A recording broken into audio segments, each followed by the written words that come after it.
बच्चों, आज हम परिसर पाठ 23 जैसे जैसे आयु बढ़ती है, मतलब जैसे जैसे हमारी उम्र आगे जाती है उसके बारे में इस पाठ में बताया गया बच्चों।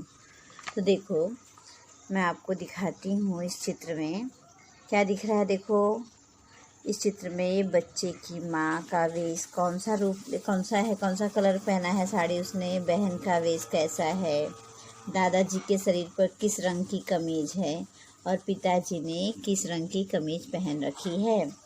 ये पूरा एक परिवार है। देखो, छोटे से लेके बड़े तक के बारे में बताया गया है। इसमें निरीक्षण करो और अपने परिवार की तुलना इससे करो बच्चों। अब देखो, इस चित्र में क्या दिख रहा है। एक छोटा बच्चा है और एक माँ अपने बच्चे को गोद में उठाकर रखी है। बच्चा क्या किया है उसने, दो मुँहा बच्चा गर्दन का पकड़ने लगता है। नवजात शिशु के मुंह में किस माह से दांत आरंभ होते हैं। छोटे बच्चे पट होना या उलटना पलटना कब प्रारंभ करते हैं। ये छोटे बच्चों की गतिविधियां हैं। तो पहले बच्चा छोटा रहता है, फिर धीरे धीरे खिसकने लगता है, फिर खड़ा होता है और इसी तरह बच्चा धीरे धीरे बढ़ने लगता है। देखो, इसमें दिया गया है शिशु की वृद्धि।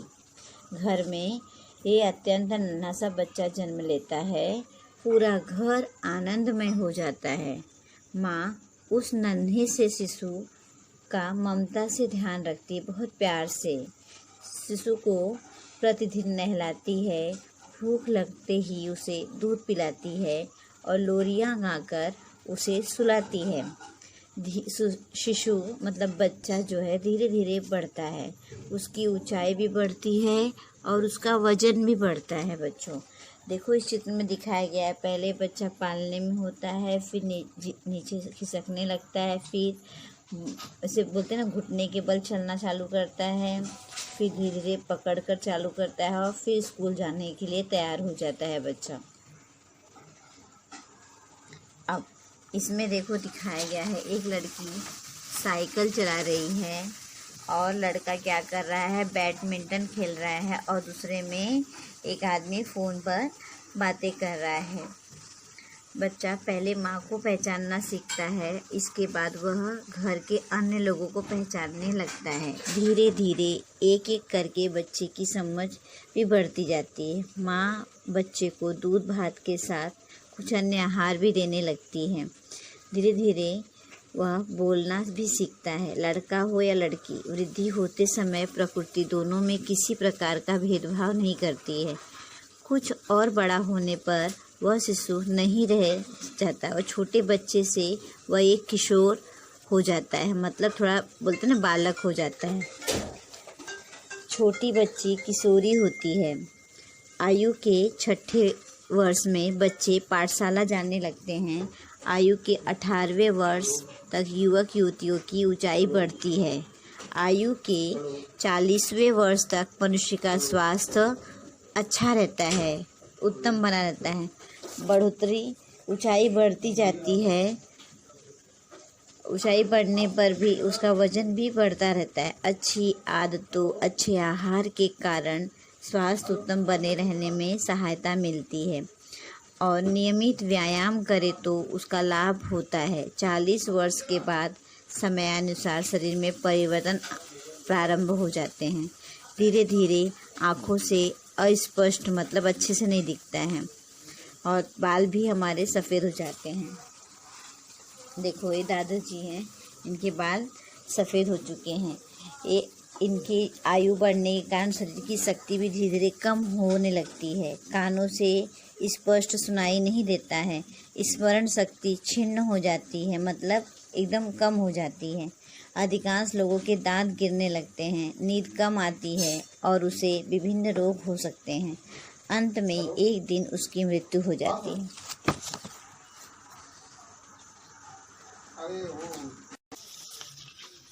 उसी तरह बच्चों देखो, बड़ा होने के बाद आगे चलकर उसे कुछ रोग हो सकते हैं। उसकी रोकथाम के लिए बच्चों को समयानुसार टीके लगवाए जाते हैं।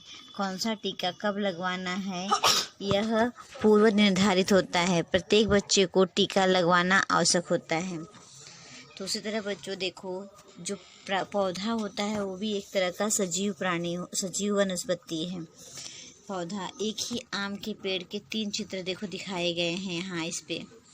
हाँ, सबसे पहले वाला चित्र कौन सा होगा, सबसे बाद वाला कौन सा चित्र होगा और कौन सा चित्र बीच वाला होगा, यह तुम कैसे पहचानोगे? देखो, जो सबसे छोटा रहता है, सबसे छोटा जो है ये जो देखो पौधा है छोटा, इसके बाद ये 1 नंबर हुआ और ये 2 नंबर इतना बड़ा हुआ, बाद में तीसरे नंबर में इतना बड़ा हो गया। तो इस तरह से हम पहचानेंगे बच्चों।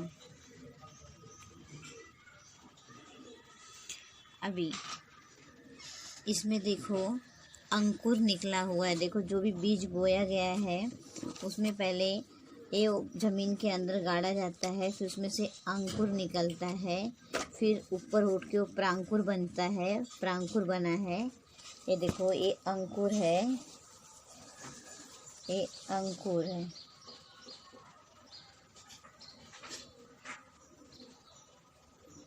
ये प्रांकुर है, ये वाला प्रांकुर। फिर पौधा बनता है, ये क्या है? पौधा है। तो इस तरह से होता है। अभी इस पार्ट में हमने ये नया शब्द सीखा, बीजांकुरण। वनस्पतियों के ये बीजों में से अखुआ निकलता है, उसे अंकुर कहते हैं। अतः बीजों में से अखुआ निकलने की प्रक्रिया को ही बीजांकुरण कहते हैं। अब देखो, इसमें छोटा पौधा है और फिर बाद में क्या हो जाता है, ये पहले छोटा रहता है, फिर देखो ये बड़ा हो जाता है। अब वृक्षों को निरंतर गर्मी, तूफान, बरसात का सामना करना पड़ता है। कभी कभी तने पर धीरे धीरे कीड़े लगते हैं और वे बढ़ने लगते हैं, इसलिए कुछ वृक्ष और दुर्बल हो जाते हैं। अतः किसी दिन तना टूट जाता है और वृक्ष नीचे गिर जाता है, वृक्ष का अंत हो जाता है। सभी वनस्पतियों का अंत होता है, परंतु उसके कारण अलग अलग होते हैं। हमने इस पाठ में क्या सीखा बच्चों? शिशु की वृद्धि तथा प्रगति के कारण निश्चित चरण होते हैं। आयु के 18वें वर्ष तक व्यक्ति की ऊंचाई बढ़ती है। आयु के 40 वर्ष बाद व्यक्ति बुढ़ापे की ओर अग्रसर होता है। मनुष्य की भांति वनस्पतियों में भी समयानुसार परिवर्तन होते रहते हैं। विभिन्न मिट्टी में विभिन्न चरणों में बीज की वृद्धि होती है।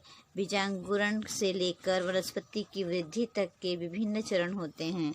वनस्पतियों की ऊंचाई और शक्ति दृढ़ता में वृद्धि भी होती है। मनुष्य हो या वनस्पति, सबका एक न एक दिन अंत होता ही है। इसे सदैव ध्यान में रखो। स्वास्थ्य उत्तम बनाए रखने के लिए सही व्यायाम और उचित आहार महत्वपूर्ण होता है। तो बच्चों, अभी हम स्वाध्याय हल करेंगे इसका। रिक्त स्थानों की पूर्ति करो। घर में बच्चे का जन्म होने पर पूरा घर आनंदमय हो जाता है। आनंदमय। नियमित व्यायाम करने पर उससे लाभ होता है। क्या करने पर? व्यायाम। फूलों से क्या तैयार होते हैं? फल। उत्तर लिखो। आयु के किस वर्ष तक लड़के लड़कियों की ऊंचाई बढ़ती है? आयु के 18वें वर्ष तक लड़के लड़कियों की ऊंचाई बढ़ती है। स्वास्थ्य उत्तम बनाए रखने के लिए किन बातों से सहायता मिलती है? स्वास्थ्य उत्तम बनाए रखने के लिए अच्छी आदतें, उत्तम आहार, इन बातों से सहायता मिलती है। वनस्पतियों में फूल कब आने लगते हैं? वनस्पतियों में अपेक्षित वृद्धि होने के बाद फूल आने लगते हैं, जैसे अंकुर, प्रांकुर, पत्तियां, शाखाएं, उसके बाद कलियां, और फिर फूल खिलते हैं। सही है या गलत बताओ। वृद्धि होते समय बच्चे के वजन और ऊंचाई दोनों में वृद्धि होती है। क्या है बच्चों? सही है। क्या है? सही। आयु के 70वें वर्ष तक स्वास्थ्य उत्तम बना रहता है। ये गलत है। क्या है? गलत। प्रांकुर जमीन में प्रविष्ट न हो तो भी पौधा तेजी से बढ़ता है, क्योंकि प्रांकुर जमीन के ऊपर रहता है। उसे जमीन के अंदर बीजांकुरण होता है। इसके लिए यह वाक्य सही है। मिट्टी में समाविष्ट पानी तथा कुछ पोषक पदार्थ पौधों को मिलते रहते हैं। सही। तो धन्यवाद बच्चों। मस्त रहो, स्वस्थ रहो। स्वाध्याय हल करो, पाठ को पढ़ो और अच्छी तरह से समझो।